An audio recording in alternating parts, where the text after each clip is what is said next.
रितेश देशमुख यांचा राजा शिवाजी या चित्रपटामध्ये मराठी कलाकार आहेतच, तसंच अनेक बॉलिवूडचे स्टार सुद्धा आपल्याला बघायला मिळतात। तसंच अनेक बाल कलाकार सुद्धा या चित्रपटामध्ये दिसून आले आहेत। स्टारकास्ट खूप मोठी आहे। या सर्वांमध्येच एक बाल कलाकार सर्वांना भुरळ घालत आहे, ती म्हणजे सईबाईंची भूमिका साकार करणारी किमिया मेस्त्री। या चित्रपटाच्या माध्यमातून तिनं बॉलिवूडमध्ये पदार्पण केलं आहे। याआधी ती आपल्याला दिग्पाल लांजेकर यांच्या संत ज्ञानेश्वराची मुक्ताई या चित्रपटात दिसून आली होती। इतकेच नव्हे तर तिने मराठी टेलिव्हिजन विश्वात सुद्धा आपली एक वेगळी ओळख निर्माण केली आहे। तिने सावळ्याची जणू सावली या मालिकेत भूमिका साकार केली होती। यातील तिचा निरागस अभिनय प्रेक्षकांना खूपच भावला। तसंच तिनं जय जय स्वामी समर्थ या मालिकेत काही भागांमध्ये सुद्धा काम केलं होतं। उदे ग आंबे उदे या पौराणिक मालिकेमध्ये तिची महत्त्वाची भूमिका होती।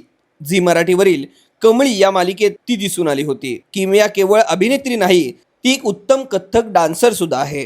सोशल मीडियावरील तिच्या व्हिडिओजना प्रेक्षकांची खूप पसंती मिळते। राजा शिवाजी या चित्रपटामध्ये तिनं साकार केलेली सईबाईंची भूमिका तुम्हाला आवडली का हे कमेंट बॉक्समध्ये कमेंट करून कळवायला विसरू नका। आणि अशाच प्रकारच्या वेगळ्या व्हिडिओ बघण्यासाठी चेरी मोशन्स यूट्यूब चॅनलला सबस्क्राईब करा। धन्यवाद।